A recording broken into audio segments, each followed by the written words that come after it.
I really know how I want it to not work, or the shittiness is very planned.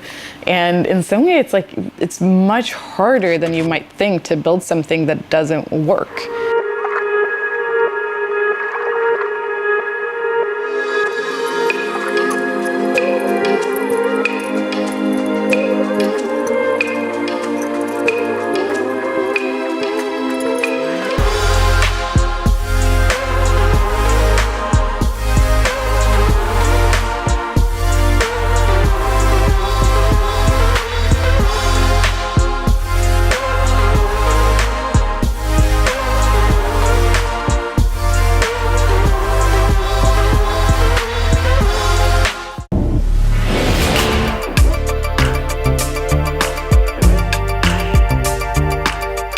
My expectations of BrainBar are, I don't know, the speakers list is very intimidating. Like, there's a lot of very smart people here. And I think, like, just riding from the airport, I shared a cab with Peter Sunde, the founder of Pirate Bay, which is like, I mean, at least in Sweden, where I come from, he's like a really big deal. So I'm like, oh, where am I going to?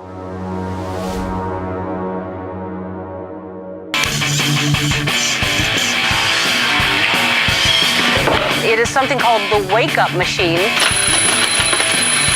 Oh! Try to grab him by the pussy, it'll slap you in the Safety, convenience, sex appeal. I'm not sure it has been cleaned though. This pussy Oh wow, thank you. No, don't use your hand. The queen of shitty robots is here, ladies and gentlemen. And you create shitty robots. What defines shitty? How do you define them as shitty? Well, there is, I mean, a shitty robot is something that solves an existing problem in a terrible way, or solves a problem that doesn't really exist. But it's been this weird thing, because I started my YouTube channel like 1.5 years ago, so it's been a pretty quick ride. Yeah. And in the beginning, they were definitely shitty, but now I realize, like, they're actually doing their job perfectly. Like, they're great at being shitty robots. They're terrible at solving the problem that they have in front of them, but they're great at being shitty robots. When I was a kid, I always made a huge mess. I always had some project that I was doing, and they were never upset with me for making a mess. Like, they could be upset with me for not cleaning it up, but never for making the mess in the first place. But they were just really, I mean, like, I remember covering an entire room in toilet paper as an art project, and they were just like, okay.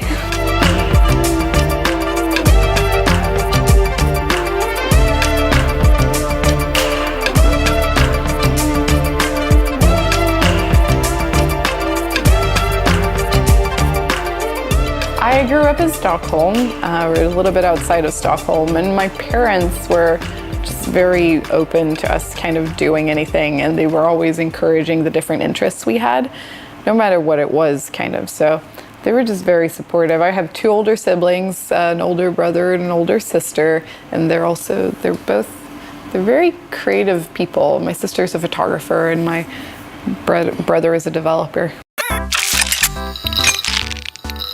So both of my parents work in television, but that only made me always swear off working in television, because you never want to do the things your parents are doing. So I was like, they were always like, Simone, we think you kind of like it. And I was like, no, I'm going to be a scientist. But now when I do work in television, or more in like content production, I see that I've like gotten a lot of things from them, because even when we were watching TV or movies when we were kids, they were always like, I like how they presented that character or that story or the camera sweep there. So kind of had it in the breast milk. Do you say that in English? We say that in Swedish. It comes with the breast milk. We say that in Hungarian as well. I am not sure that they have this. Weird. It sounded weird. It came with the breast milk.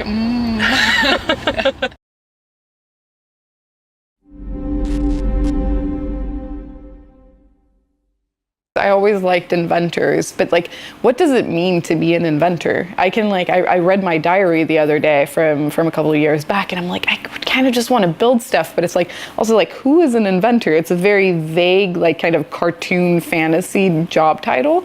So it's hard to know how to actually be that. But this is one setup. Like, I make YouTube videos of the things I build and just get to build ridiculous things. So I'm pretty happy with the setup. Ooh! Ew, no. What would that even do? I don't. But see, that's the thing I'm trying to interested to think about. Like, what would a robot for dirty underwear do? What do you have Clean for them, us? maybe? Yeah. Yeah, I feel like that's the evident thing. Okay, so I went to an award show in New York, and I knew that I was gonna lose. And I was like, how can I lose in the most graceful but yet unhumble way possible? So I'm gonna need to plug this in. Can I help you with something? You want to? No, you No. you just stand there I stand here. and look interested. I mean, well, Yeah. Okay. Just need to plug this one in. So many little cables. and so what? What award ceremony was this? This is a. It's called the Shorty Awards. I don't know. It's like some sort of social media award. But the thing about award shows is that you can go in and be like, I really don't care about this. But if you lose, you're still going to be sad. Like, Yeah. you have to be non-human to not be upset for losing stuff like that. But I lost to Bill Nye, so that was okay. And I did it in a... Okay, wait. It needs to be positioned Okay. properly. All right.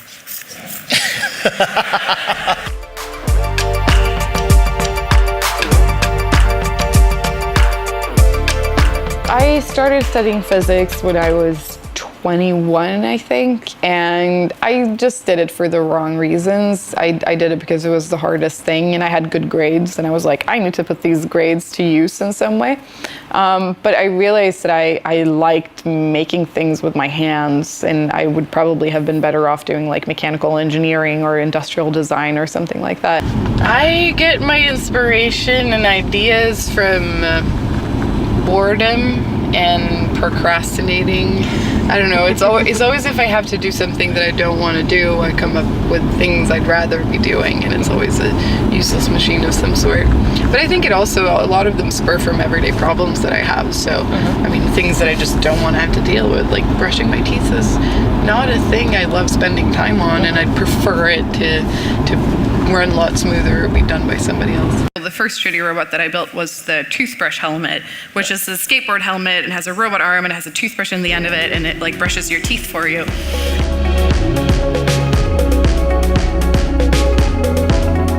So the first hardware project that I made was actually not, I mean, it was kind of bad, but it wasn't intentionally bad. So I made an iPhone case with retractable guitar strings. So you like pulled out the guitar strings from the bottom of the phone and you clipped them to your belt, and then you held the cord on this phone and you could like play the guitar. It was a very ambitious first hardware project. And it's still probably one of the most complicated and best things that I've built, but it wasn't a shitty robot per se. But the first robot that I built for my YouTube channel was the toothbrush helmet. So I actually did it. I wanted to do a kids show about electronics for Swedish television, and I like emailed them, and they were just like really, I don't know, they were kind of hard to get a hold of. So I was like, I'm just going to film a pilot episode in my bedroom, and I built this project and filmed it, and I sent it to them, and they still didn't reply. So I was like, I'll just put it on the internet. And the day after, like, it had like 500,000 views, and I was just like, wait, what's going on here? Is there something here? Like, what's this all about? And I think of a daily problem that I have like that, and then I try and solve it in the best way possible. And I definitely create the failure. Right. And I have a very specific way that I want it to work, and I plan it. I mean, I didn't plan for the hands to fall off. That was just a bonus. But Exactly. But no, there's definitely, and that's where all of the comedy is for me, and just because I mean the shittiest robot is the one that doesn't start, but I want it to fail in a spectacular way and that actually looks funny. Right, and we were speaking a bit backstage, and I was really interested, like, why did you start doing this? You know, what was it that got you step by step to this moment right now where we're watching this machine work? So it's, this machine specifically, well, just not specific, or like no, just in general, just your approach. So it's been a pretty weird ride. I still have to be like, is this really happening? Because it's such a bizarre, and it's all because of the internet, because it's just this magical place where really weird things can happen. Okay, they're pretty shitty. Like, I build shitty robots. It's on purpose. Some of them are shittier than others, though. Fuck, that joke's a low-hanging fruit. I also do random stuff like working on becoming an astronaut. Lows and tons. That's just the average ride. Really? Okay. I feel like fucking Pac-Man. building stuff for Testa.com. No, we gotta go faster. Oh my goodness. So it started for me because I just thought it was really fun to build things. I'm not an engineer. I didn't study engineering in school. Right. And I wanted to learn how to build with hardware. And I just realized I thought it was way more fun to build useless things than useful things. Because when you set up to build useful things, you're putting a tremendous burden on yourself. Right. You're like, it has to work great. It has to solve a problem. Maybe something that I can sell someday. And that's a lot to take on when you're just learning how to solder transistors.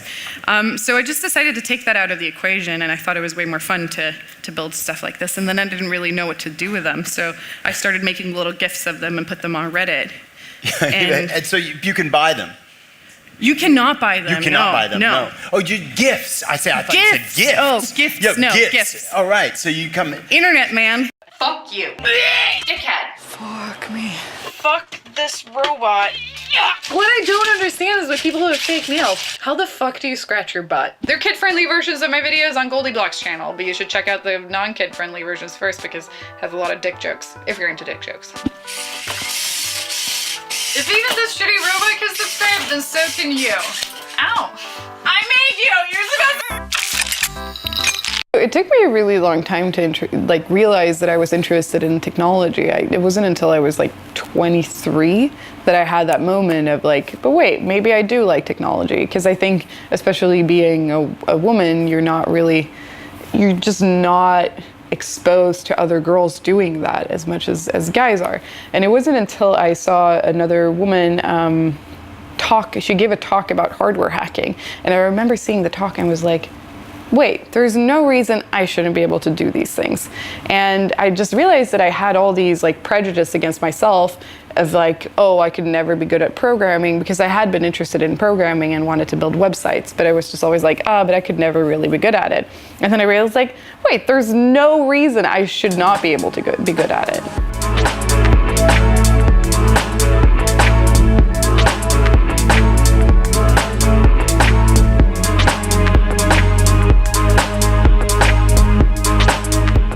I started studying physics when I was 21, I think, and I just did it for the wrong reasons. I did it because it was the hardest thing, and I had good grades, and I was like, I need to put these grades to use in some way. But I realized that I liked making things with my hands, and I would probably have been better off doing mechanical engineering or industrial design or something like that. You might have seen this one already, yeah. So this is you here. You're getting ready for a company? A company? Yeah, people are going to come over for lunch, carrots and dip, maybe. Yeah, sure. It's a party, and I serve carrots. No, this machine, it was one of the first ones I built. And I remember when I sat there trying to find a way to fasten the knives to the motors, and I was like, wait, because it started out so innocent, because I was like, I just want to chop vegetables, and then I realized this is fucking strong, and it was really terrifying, because you can really hurt yourself on it, but I still have all 10 fingers. Yeah.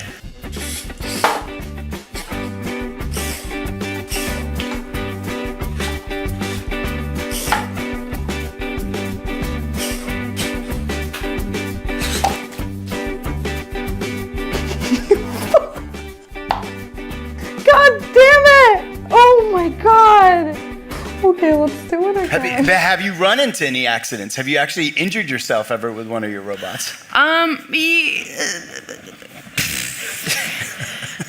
I couldn't recover from. Right. But I did. I think the worst injury that I had was probably I did an alarm clock that slaps me in the face with the rubber arm, and I have learned the hard way. You can all learn from me, but if you have long hair, don't put your hair close to rotating shafts. Because my hair just got sucked in, and I was home alone, and I was stuck for solid 5 minutes, and I was just like, I don't know how to get out of this, because there is no way I'm cutting off a chunk of my hair that's right here. Right. It would be some very futuristic bangs, but didn't want to go there. I have a workshop in my bedroom, not in my bed, but in my bedroom. Yeah. / living room. So I build most of my stuff at home, but I have access to Adam Savage's workshop and the tested office and stuff like that, where they have plenty of tools I can't fit in my bedroom. No, okay, this is you. yeah. Well, we're on point. Oh. I don't think my hair gets sucked in this one though, or does it? No, it's borderline. Yeah.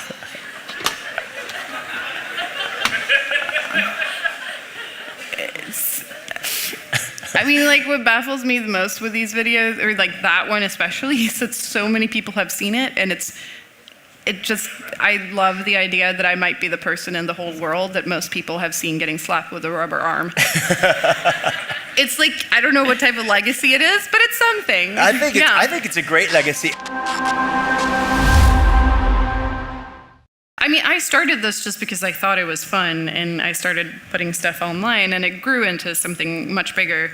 But I think there's definitely a lot to take from it, because a lot of people ask me why I build the things I build, and that's a very valid question. But what I don't understand is why as soon as you're building something or creating something, you have to have a reason. Where if you're sitting on Facebook and scrolling, people aren't really gonna be like, oh, why do you do that? But as soon as you create something, you have to have a reason. And I think that's really a logical fallacy, because creating things is a purpose in itself, and it doesn't really matter what you're building as long as you're making something. My favorite robot is the ketchup robot, which is it's like the godfather of shitty robots. It's this ketchup bottle on wheels, and it just sprays hot dogs with ketchup, and it's brilliant. Like, all I've ever aspired to do is to build something as great as that.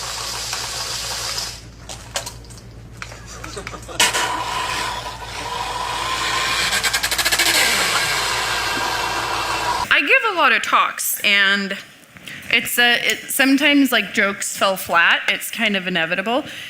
So you got to make sure that you can recover from that. And I realize that the best way to recover from that is having an applause machine, because it's like you bring your own audience. Yeah.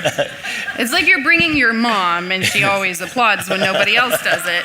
So when nobody's laughing, I just like step over, and I plug it in. Usually I have it plugged in from the start, but we're getting the whole process here. Yeah, we get to see the whole thing unfold. So you have your fan here. Ooh, here's a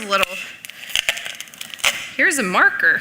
What is that for? I don't know. I think I maybe just have been tired and thought that I might need a marker at some point. Oh, it's fine. It's fine. It's fine. Okay, so say a joke that falls flat.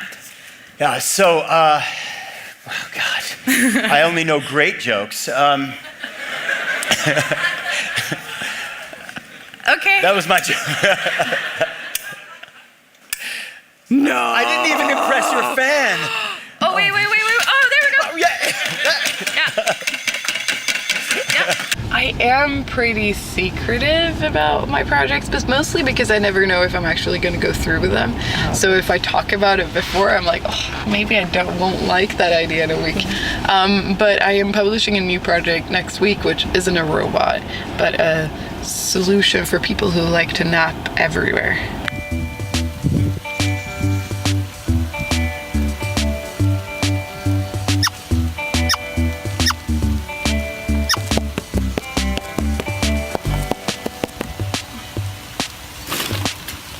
Tack för idag alla barn.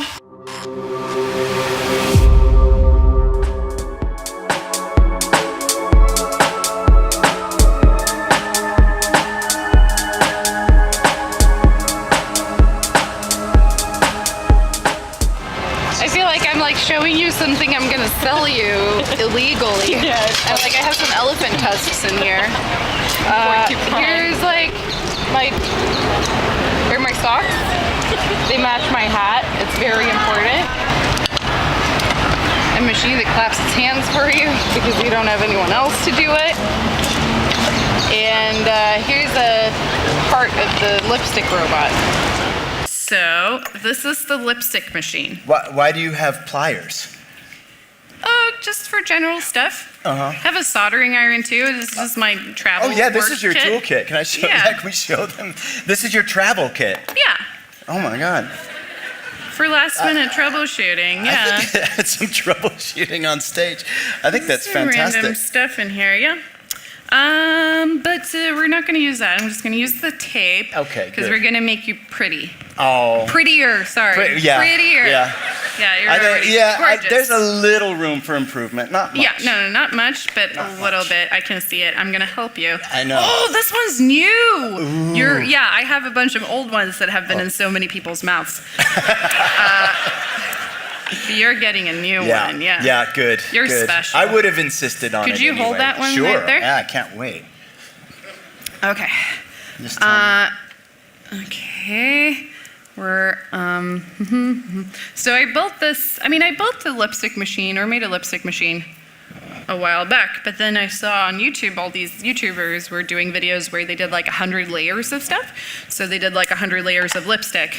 Right. And I realized that, yeah, 100 layers are cool and all, but I wield technology, so I can put 1,000 layers of something on my face. So That's this right. is the 1,000-layer lipstick machine. Right. Okay, and how many layers should he do? 15. 50? 50 or 15? 50. I think we're gonna go with 50 for that one. Thank Okay. you, buddy. Oh, Thank it you. won't be too much. Really lovely. Wait, Wait a minute. wait. Oh, wait. No! What's happening? What the fuck? Oh, sorry. Did this guy just die? Oh, yeah, no. There we go. We're Okay. good. All right, thank God. I'm going out tonight. I need this. No. Wait. Come on, computer. Oh no, you might escape. No way. I don't believe it. Oh, there we go. Yeah, okay. Oh, fuck. Thank God. Thank God. I know. I was about to leave here without this. Yeah. Oh. 25 already. Yes, We're going for 50. You're going for the big 5-0. Yeah. Oh, 30, 40, 41, 42, 43, 44, 45, 46, 47,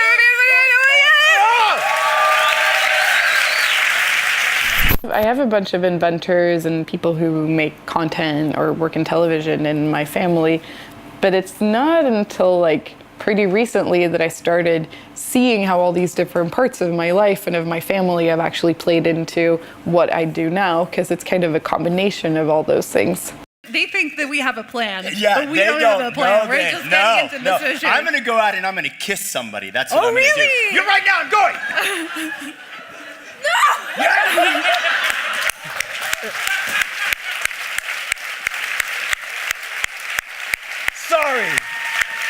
Sorry.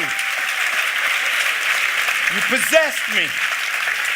No, Well, I don't know if that was okay. I don't think it was okay. That is probably not okay. I got a lot of positive responses from people who were not at all affected by Yes.